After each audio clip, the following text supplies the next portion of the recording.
Hello friends, welcome back to this new series of videos. ഇത് second video ആണ്, note ചെയ്യുക. And in the first video we had an introduction to the textbook. ഈ പുതിയ first year text book എന്താണ്, അതിൻ്റെ contents എന്തൊക്കെയാണ് എന്നൊക്കെ നമ്മൾ ഡിസ്കസ് ചെയ്ത് കഴിഞ്ഞു. Now we go to the first chapter which we have to study, and this is a short story by Liam O'Flaherty. The title of the short story is His First Flight. Okay, so we come to the conclusion that this is something about flight. Somebody took the first flight. ആരുടെയോ ആദ്യത്തെ പറക്കലിനെ കുറിച്ചുള്ള ഒരു കഥയാണ് എന്ന് നമുക്ക് മനസ്സിലാവും. But we don't know the details. ഈ കഥയുടെ ഉള്ളടക്കം എന്താണെന്നോ ഇത് എങ്ങനെയാണ് പ്രൊസീഡ് ചെയ്തതെന്നോ നമുക്കറിയുകയില്ല. അത് നമുക്ക് ഈ കഥ പുരോഗമിക്കുന്നതിനനുസരിച്ച് മാത്രമേ മനസ്സിലാവുകയുള്ളൂ. So there are certain things that we need to know before we go to a short story. A short story, as the title suggests, is a very brief narration. വളരെ ദൈർഘ്യമൊന്നുമില്ലാത്ത ഒരു ചെറിയ കഥയാണ്. It has some characters in it. Okay.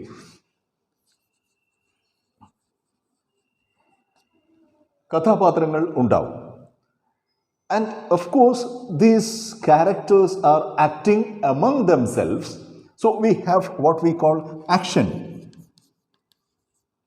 Okay, they are acting. And of course, we come to a turning point and a climax. There will be a climax at the end of the story. അപ്പോൾ ഇതാണ് നമ്മളൊരു കഥ വായിക്കുവാനുള്ള താല്പര്യം. We need to know who are the characters there. We need to know what is the plot. This word is important. What is the plot? കഥ എന്താണ്? And what happens in the plot? Where does it take place? How does it begin? Okay, how does it get complicated? And how does it conclude? എങ്ങനെയാണ് കഥ തുടങ്ങുന്നത്? അതിലെ സംഘർഷാവസ്ഥകൾ എങ്ങനെയാണ് ഉണ്ടായി വരുന്നത്? എങ്ങനെയാണത് അവസാനിക്കുന്നത്? ഈ കാര്യങ്ങളൊക്കെ നമുക്ക് താല്പര്യമുള്ളതാണ്. അപ്പോൾ A short story is primarily interesting because it is very short. ഒരു ചെറിയ സ്പേസിൽ കുറച്ച് ഒരു 1000 വാക്കുകളിൽ താഴെ അല്ലെങ്കിൽ ഒരു 750 വാക്കുകളിൽ താഴെ ഒക്കെ അവതരിപ്പിക്കുന്ന ഒരു നരേറ്റീവ് എന്നുള്ള രീതിയിൽ കഥ നമുക്ക് വളരെ ഇഷ്ടമാണ്. കേൾക്കുവാനും വായിക്കുവാനും പറയുവാനും ഇഷ്ടമുള്ളൊരു കാര്യമാണ് കഥ. പക്ഷേ ഈ കഥ ഈ ടെക്സ്റ്റ് ബുക്കിൻ്റെ 1ാമത്തെ ചാപ്റ്ററായി കൊടുത്തതിന് പിന്നിൽ ഒരു ലോജിക്കുണ്ട്.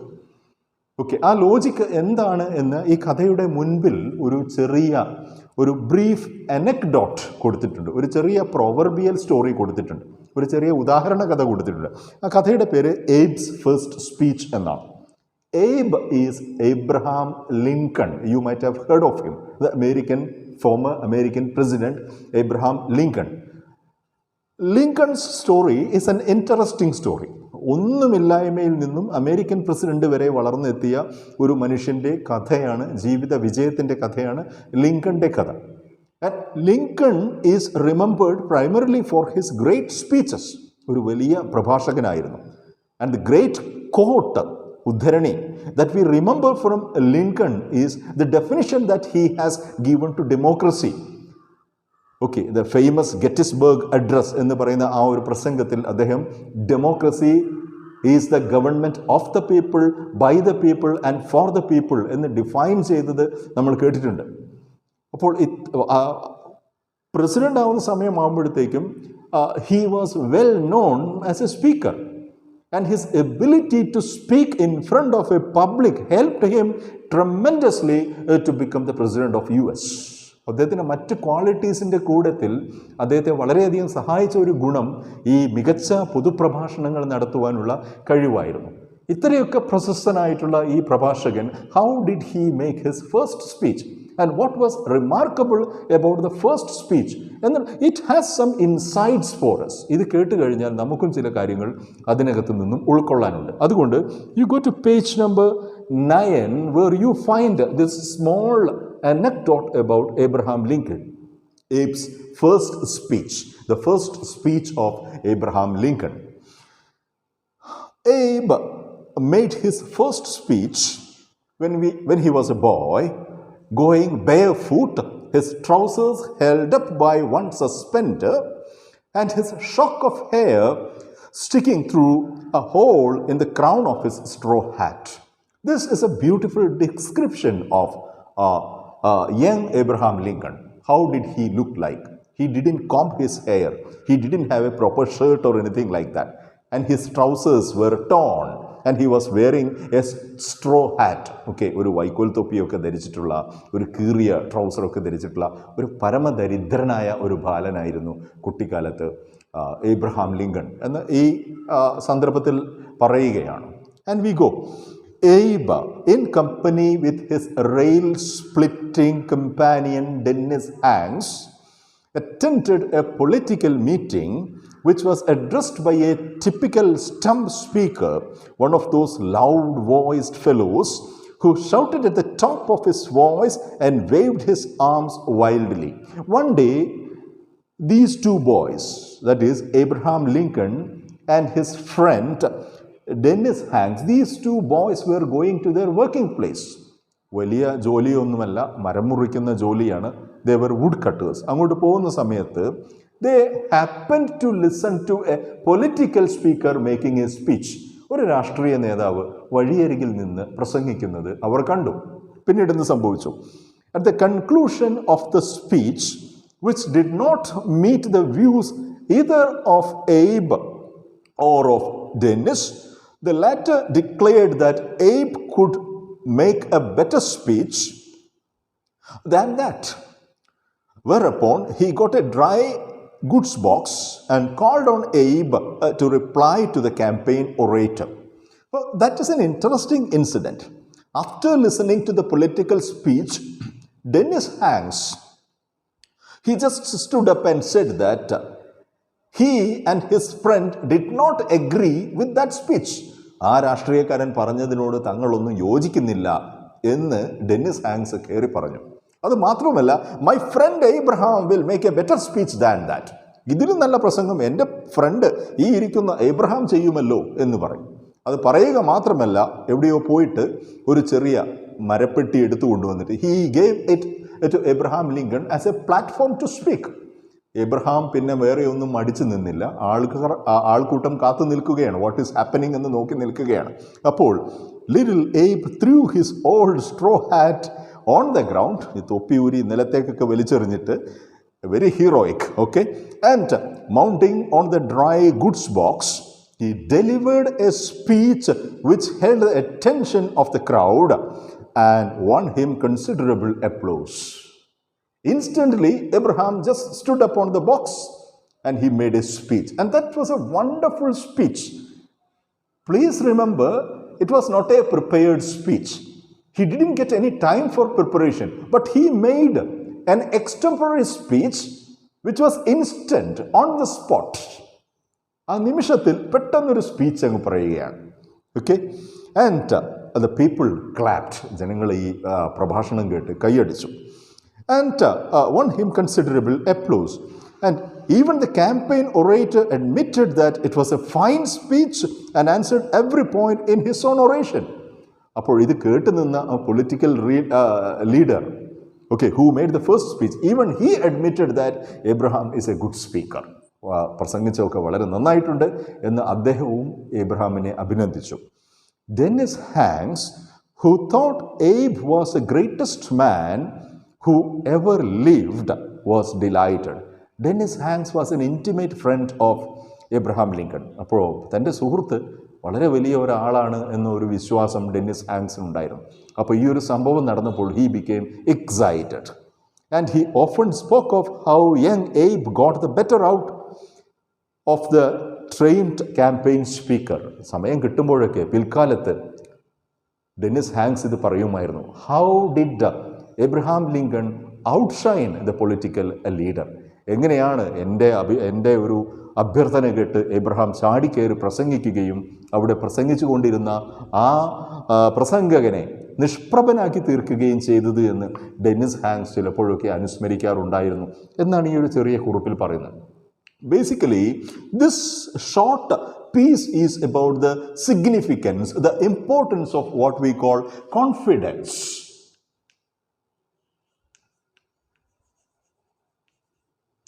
What we mean by confidence is self-belief. Belief in one's own self is confidence. The belief that we can do things. And that belief is called confidence. അപ്പോൾ പലപ്പോഴും യങ്സ്റ്റേഴ്സിന്, എസ്പെഷ്യലി ടീനേജേഴ്സിന് ഇല്ലാതെ പോകുന്ന ഒരു ക്വാളിറ്റി എന്ന് പറയുന്നത് കോൺഫിഡൻസ് ആണ്. And we always think of this. How could confidence be promoted? What exactly promotes confidence? What are the attributes of confidence? ഇതൊക്കെ എപ്പോഴും എല്ലാ ചെറുപ്പക്കാർക്കും, എസ്പെഷ്യലി ടീനേജേഴ്സിനും ചിന്തിക്കാവുന്ന അല്ലെങ്കിൽ ചിന്തിക്കുന്ന വിഷയങ്ങളാണ്.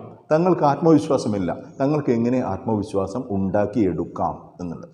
ഈ ഒരു വിഷയത്തെക്കുറിച്ചാണ് നമ്മൾ ഈ കഥയിൽ നമ്മൾ ഡിസ്കസ് ചെയ്യാൻ പോകുന്നത്. ഇതുകൊണ്ടാണ് കോൺഫിഡൻസിനെ കുറിച്ചുള്ള ഒരു കഥ ആയതുകൊണ്ട് തന്നെയാണ് ഈ ഒരു ചെറിയ ഇൻട്രൊഡക്ഷൻ, എബ്രഹാം ലിങ്കൻ്റെ ഒരു ചെറിയ ഇൻട്രൊഡക്ഷൻ ഈ കഥയ്ക്ക് മുൻപോടിയായിട്ട് കൊടുത്തിട്ടുള്ളത്. So please read that introduction and please learn as much as you can about Abraham Lincoln and the career that he had as a political leader and as a speaker and as a successful human being. അപ്പോൾ ഈ കാര്യങ്ങളൊക്കെ നിങ്ങൾ വായിക്കുകയും തയ്യാറെടുക്കുകയും വേണം. Now we go to the story, his first flight. അവിടെ there are certain things that we have to note.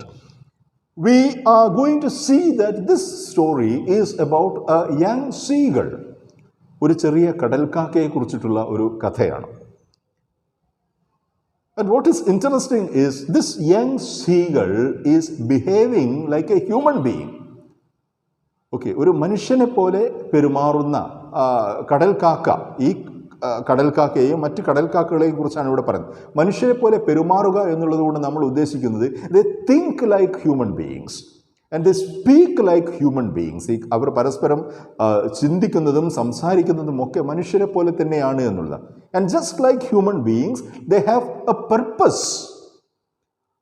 Leading them, guiding them, motivating them. അവർ ചെയ്യുന്ന ഓരോ കാര്യങ്ങൾക്കും ഒരു ഉദ്ദേശമുണ്ട്. മനുഷ്യരെ പോലെ തന്നെ ഉദ്ദേശാധിഷ്ഠിതമായി പെരുമാറുന്ന പക്ഷികളെയാണ് നമ്മളിവിടെ കാണുന്നത്. അപ്പോൾ ഇത് ഒരു തരത്തിലുള്ളൊരു മോറൽ ടെയിൽ ആണ് എന്ന് വേണമെങ്കിൽ നമുക്ക് പറയാം. You can call it a moral tale. ഒരു പാഠം നൽകുന്ന, ഒരു ജീവിത പാഠം നൽകുന്ന ഒരു കഥയാണ് എന്ന് വേണമെങ്കിൽ പറയാം. And at the end of the story we have to make a critical judgment whether we approve this story, whether we would love a different kind of development within the story. ഈ കഥ ഈ രീതിയിൽ തന്നെയാണോ അതോ മറ്റേതെങ്കിലും രീതിയിലായിരുന്നുവെങ്കിൽ കൂടുതൽ ആകർഷണീയമാവുമായിരുന്നോ എന്നൊക്കെ നമുക്ക് കഥയ്ക്ക് ശേഷം ചർച്ച ചെയ്യാം. ഇപ്പോൾ we go to the story, his first flight. അപ്പോൾ കഥ തുടങ്ങുന്ന സമയത്ത് though there is a title, his first flight, we don't know who this his is or he is. ആരെക്കുറിച്ചാണ് അവൻ്റെ ആദ്യത്തെ പറക്കൽ എന്ന് ഈ കഥ പറയുന്നതെന്ന് നമുക്കറിയുകയില്ല. എന്തായാലും പറക്കലിനെ കുറിച്ചായതുകൊണ്ട് definitely we come to conclude that this probably is about a bird because birds usually fly. ഒരു പക്ഷിയെക്കുറിച്ചായിരിക്കാം, കാരണം ഈ കഥയുടെ ടൈറ്റിൽ ആദ്യത്തെ പറക്കൽ എന്നാണല്ലോ. അതുകൊണ്ട് നമ്മൾ ആ ഒരു ഊഹം വെച്ചിട്ടാണ് നമ്മൾ ഈ കഥയിലേക്ക് കടക്കുക. Okay, the young seagull was alone on his ledge. His two brothers and his sister had already flown away the day before. He had been afraid to fly with them. Somehow, when he had taken a little run forward to the brink of the ledge and attempted to flap his wings, he became afraid. The great expanse of the sea stretched down beneath, and it was such a long way down, miles down. He felt certain that his wings would never support him.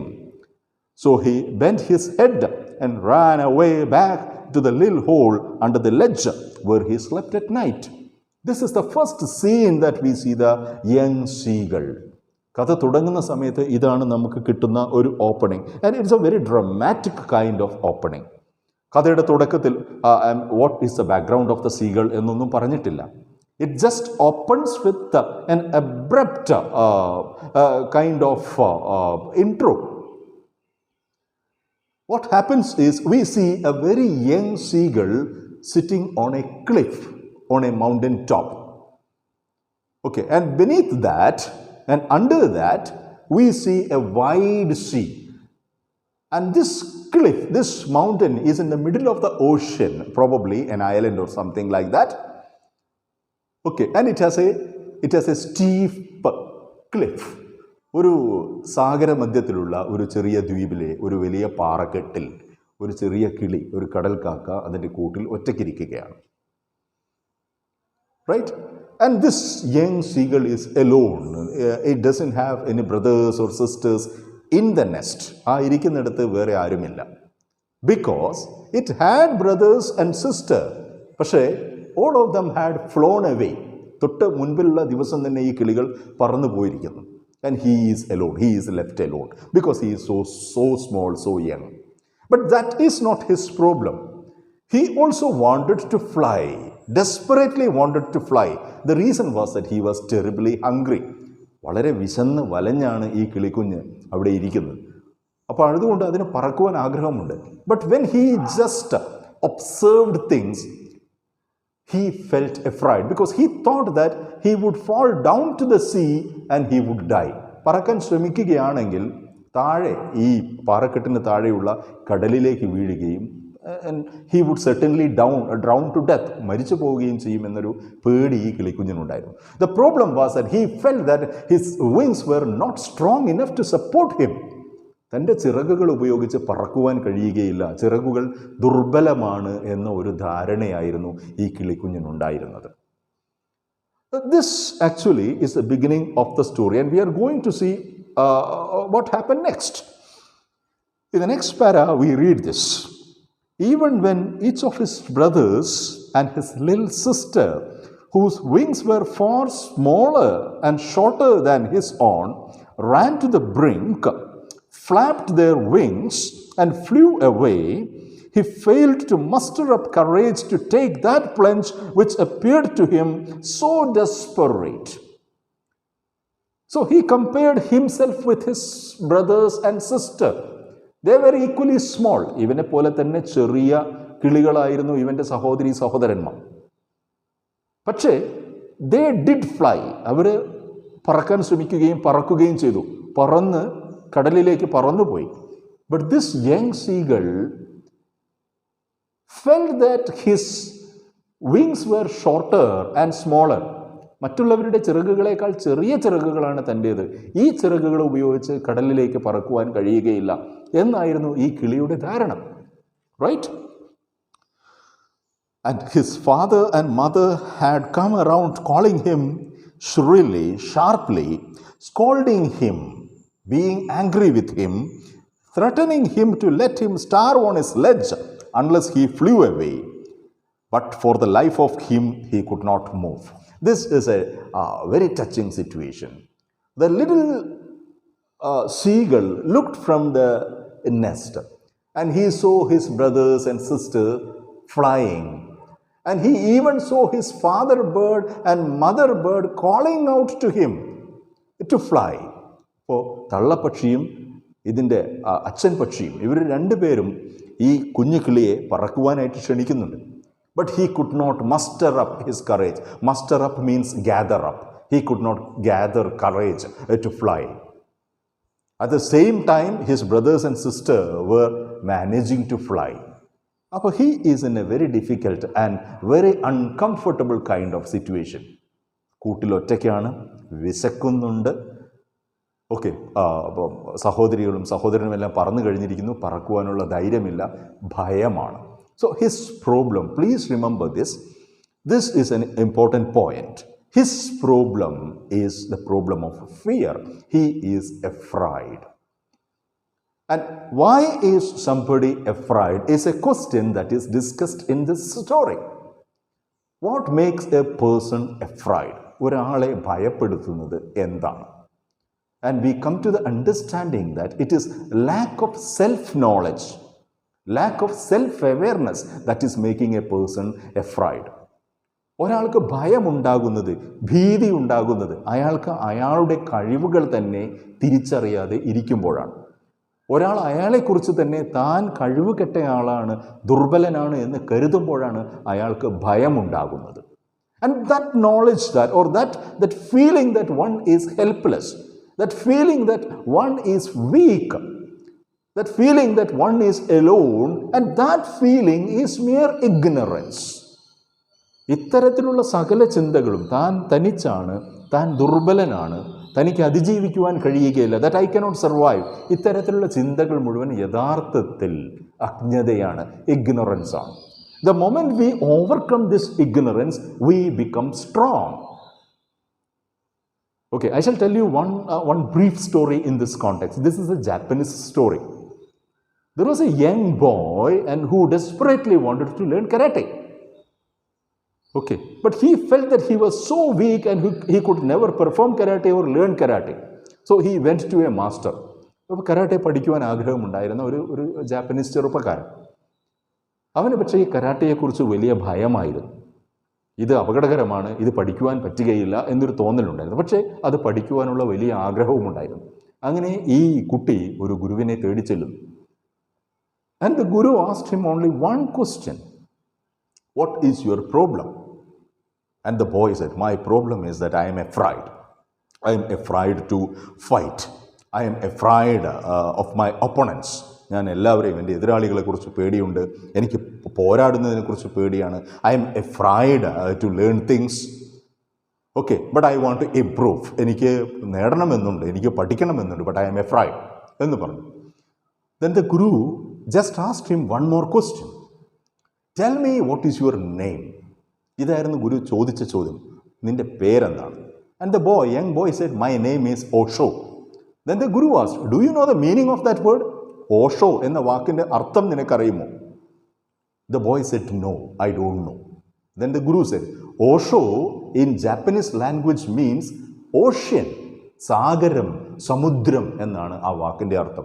Your name is ocean. സാഗരം, സമുദ്രം എന്നാണ് നിന്റെ പേര്. You are an ocean.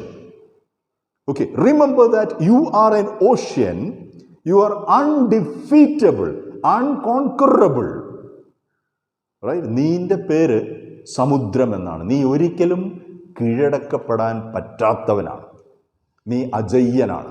Remember this throughout and you will be a master performer, he said. And that was only advice. നീ ആരാണ് എന്ന കാര്യം മാത്രം മനസ്സിലാക്കുക, അത് മനസ്സിൽ ഉറപ്പിച്ചുകൊണ്ട് പഠിക്കുവാൻ തുടങ്ങുക.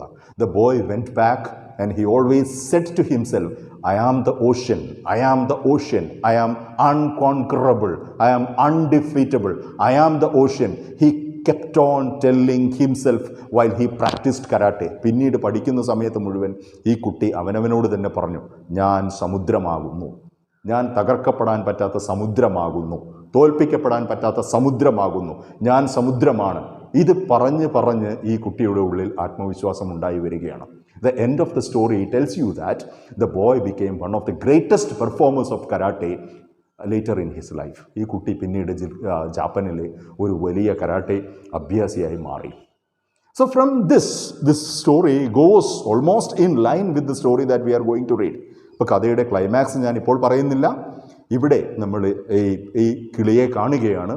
And this is his problem. The bird is so afraid because his condition is so pathetic.